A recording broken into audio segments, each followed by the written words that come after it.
Hey everybody, how are we doing today? So, here's a question I have for you all. Is it futile? Is it a futile hope that people in the left wing of politics, the left-wingers, the liberals, finally learn to understand basic economics? That was unscripted.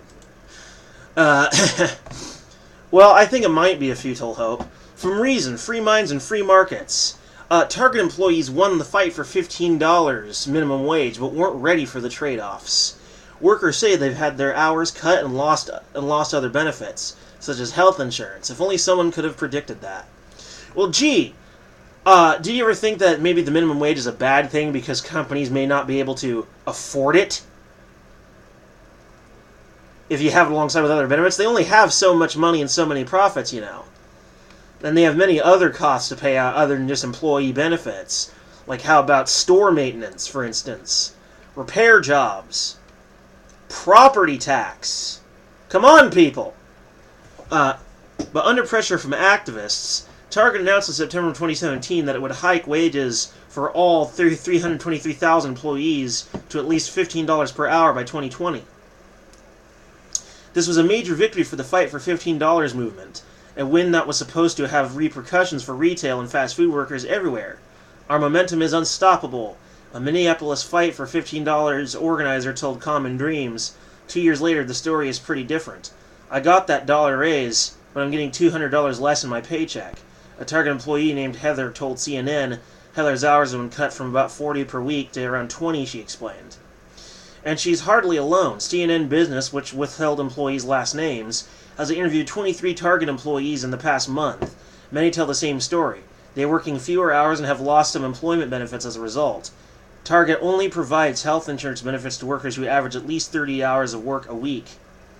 It's almost as though hourly wages are only part of a worker's compensation, and that hiking wages might cause other unintended consequences. Unlike businesses in states that have recently set higher minimum wages, Target made the decision to raise their wages voluntarily. So it's likely the company undertook its decision with a more holistic view of how to compensate its employees, and how to offset a wage increase with reductions in hours or benefits, or by overhauling its operations. Target COO John Mulligan told CNN that the company created more specialized positions focused on efficiency.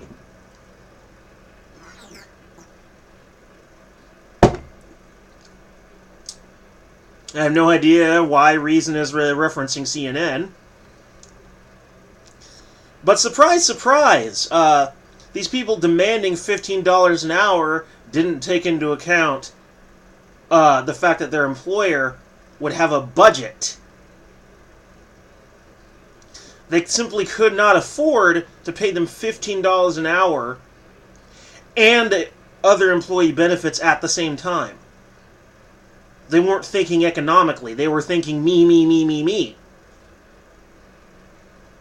Fiscally irresponsible. No fiscal responsibility among any of these people.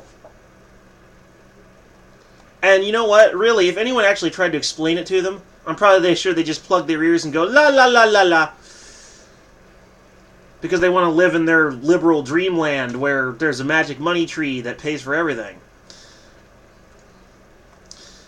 As the article continues, it's also possible that the employees interviewed by CNN don't represent the norm across the more than 360,000 workers at Target stores in America.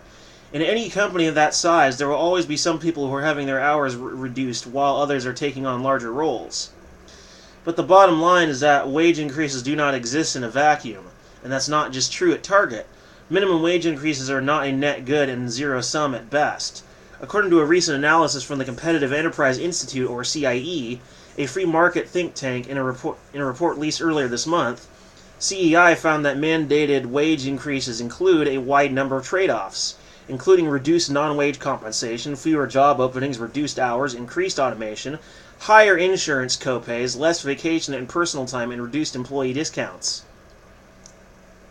The negative economic trade-offs for minimum wage workers unfortunately cancel out most of the paycheck gains, says Ryan Young, CEI senior fellow and author of the report.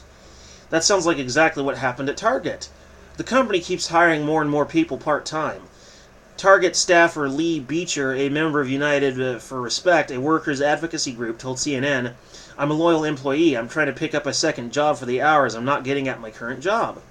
He's able to do that because Target raised their wages and make the associate trade-offs voluntarily. Other companies might offer a different set of wages, hours, and benefits that are more to Beecher's liking. That's how labor markets work. But if a $15 minimum wage becomes federal law, there are fewer alternatives will be available. But yeah, gee, no, they didn't take into the account a corporate budget. They might not be able to pay everyone $15 an hour and have the same number of hours. Money does not grow on trees. And if you're worried about a living wage, then simply lower your cost of living. Go figure. Fiscal responsibility. Get some. Seriously. Find a cheaper apartment. Hoard less stuff. You know, don't be such a hoard materialist. Reduce your cost of living, and the problem will go away.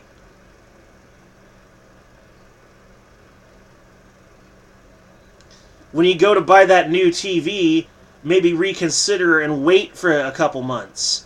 Or maybe even buy a cheaper TV and just be happy with that.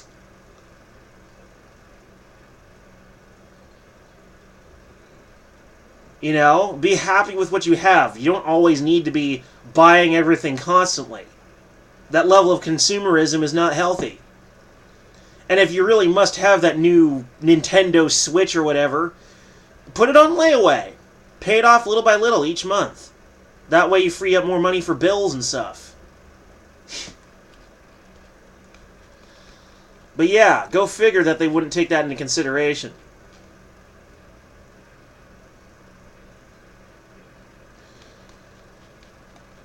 And who knows, maybe these people who want their $15 an hour minimum wage might get it in some form. They might even become scalpers. Might even encourage scalpers. Or scabs, or whatever you call them. To go even further, another article from Reason, Free Minds and Free Markets. This one is about how the minimum wage actually hurts new employees. It hurts newbies. Seattle was the first big city to pass a $15 minimum wage. People there were excited. "I think it's pretty awesome since I benefit from it," one told us. Another added, "I wish it was all over the place, not just Seattle." Now, 5 years after the law passed, the evidence is in. While some workers did earn more, entry-level jobs decreased. The politicians never mentioned that when they passed the bill, says Aaron Shannon of the Washington Police Center. It's really presented by minimum wage advocates as a win-win for employers, a win-win for workers. She pointed us to a factory that moved hundreds of jobs out of state and to a store that stopped hiring beginners because of the $15 minimum wage. The politicians in Seattle especially have no sense of whatsoever about what it means to small business like us, the owner of Retrofit Home tells us. A minimum wage hurts young people who need a first job. Say 3 young people who won a contest organized by Stoss in the Classroom, which provides free videos and lesson plans about free market to teachers. Dylan Hodes won the high school level video contest. He says a friend who worked at Kroger saw her hours cut as the store implemented a $12 minimum wage. So imagine what raising it to 15 is going to do. Raising the minimum wage causes increased unemployment, explains Rigel Noble Koza, the college level contest winner.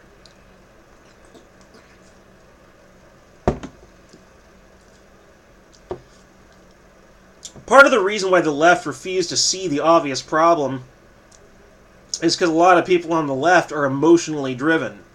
They're not logic driven. They're driven by feelings. And you cannot feel the consequences of an increased $15 minimum wage until it's already too late. They fail to see the logic because hearing your wage increase just feels good. Trust me, I am not mischaracterizing. I've seen lots of liberals and leftists in general who act just like that. It's always about feelings. Always. But it goes on to say that Stossel says he learned things from the Noble Koza's video, which noted that Iceland, Norway, Sweden, and Switzerland have no national minimum wage. The minimum wage stops us from actually getting a job, says Esther Rhodes, who won the high school essay contest.